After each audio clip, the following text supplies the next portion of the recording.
man gani na consider na magbutang og member from the minority which is tulo raman mi.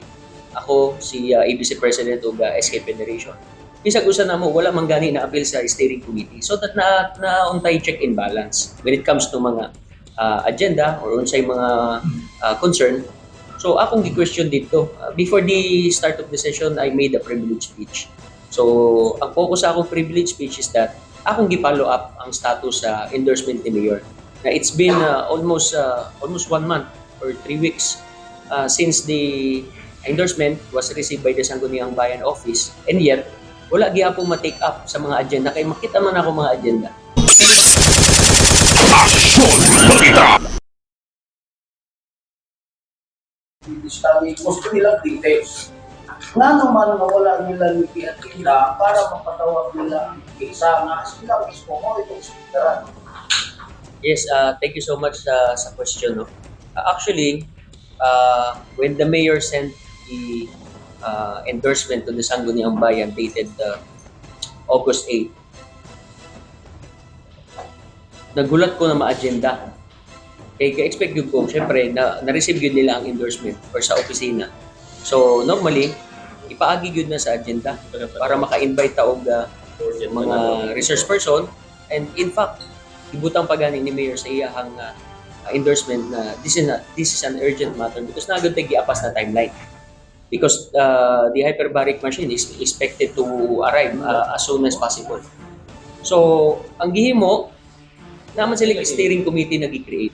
So, most of the members or tanang members ato is came from the majority of the Sangguniang Bayan. Wala man gani na consider na magbutang og member from the minority which is tulo raman mi. Ako si ABC President og SK Federation. Bisag usa na mo wala man gani na appeal sa steering committee so that na untay check and balance when it comes to mga agenda or unsay mga concern. So akong gi-question dito before the start of the session I made a privilege speech. So ang focus sa akong privilege speech is that akong gi-follow up ang status sa endorsement ni Mayor. Na it's been almost 1 month or 3 weeks since the endorsement was received by the Sangguniang Bayan Office and yet wala gyapon ma-take up sa mga agenda kay makita man ako mga agenda. So dito na ningon sila na wala nila approve na ma-appeal sa agenda. It's because na sila mga clarifications.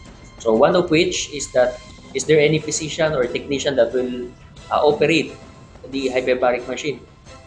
Second is that, is there any data available that demands the needs of the hyperbaric in Dawin? Third is that, kung naabay facility or naabay pondo to construct sa facility na butanganan sa machine. So those are the questions. And also the feasibility study. Na ngayon sila feasibility study. So, ningon ko dito, akong gi-address sa among presiding officer na si Vice Mayor Rodrigo Alanan. If we have clarifications with regards to the requests of the mayor, why don't we just include that in our regular session so that all the SB members are present and available sa discussion? Kaya mo man ay procedure. And also, that will be the basis for the Sangguniang Bayan to invite resource persons, specifically the personnel from the TIESA, because sila ang nai-expertise when it comes to the presentation, what is the importance or what are the benefits of the hyperbaric machine in Dawin or siguro in the entire Negros. So, ingon ko dito na dapat i-appeal nato na sa agenda para ma-invite nato sila so that ang mga pangutanan ninyo immediately matubag dayon. So, naghulat mi until now, wala pa gyud siya na agenda. So, gatanaw ko na ba interest na mo support or mo kuan man lang kanang mutabang man lang, no?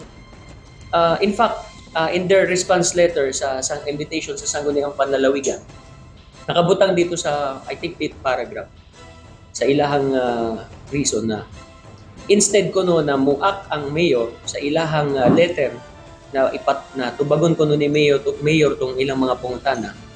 The mayor opted to seek help from the Sangguniang Panlalawigan, which is very unusual practice. So para nako, dili man nato mablame ang mayor. O nag-seek siya og help sa Sangguniang Panlalawigan. Because dili naman unta na mahitabo ug kini diri pa lang daan sa atong level na which is ang angayan man gud untang mutabang sa mga executive agenda ni mayor is lisang gud ang bayan through a resolution or to give authority to sign for the MOA. Wala man gihimo, di ba? So another reason pinakabugat para nako the main proponent sa project, no, is the provincial government of Negros Oriental represented by Governor Chaco and with the big help of his father, Congressman Chiquiting Sagarbarria. Because it's almost 4 years, no, since the hyperbaric machine was requested by Congressman. So it so happened that ang Dawin mo'y napili because of the request of the mayor to Congressman na ibutang sa Dawin because of course, man, diving destination man ang Dawin. So para nako, dili dapat i-question ang pagduol sa mayor sa sangguniang panlalawigan because that is also the responsibility of the provincial government to make or to exert efforts to realize the project na mabutang yun siya sa Dawin or makuha yun nato ang proyekto gikan sa Department of Tourism. Sa project. Pero sa iyang interview, o sa ilahan ng panglimo, salungat man because ingon man sila nga dili sila mo support o proyekto nga dili mapuslan. Para nako, very contradicting and very inconsistent ang mga statement because I saw the interview yesterday. Kung ngayon ta na nag-support, we are warmly supporting the project. So dapat ipakita nato na through our actions, no? Di man pwede na mo istorya rata, pero ang atong mga lihok is salungat, di ba? Because action speaks louder than words. So since the mere fact, no, wala man sila ningon na supak me. But naay mga daghang reasons, no? So para nako og supportive sila sa project, dapat ni pakita gyud sila unta og interest, no, by suggesting to the steering committee or to the vice mayor that vice, what if ato na lang ning i-appeal sa atong agenda para once and for all matubag gyud ang atong mga pangutana.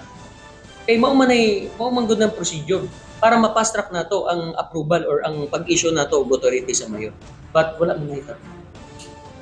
Bisan pa man og siya ang chairman sa Committee of Tourism, kunya sa steering committee member po siya. Yeah. Thank you very much. So, para Aksyon! Balita!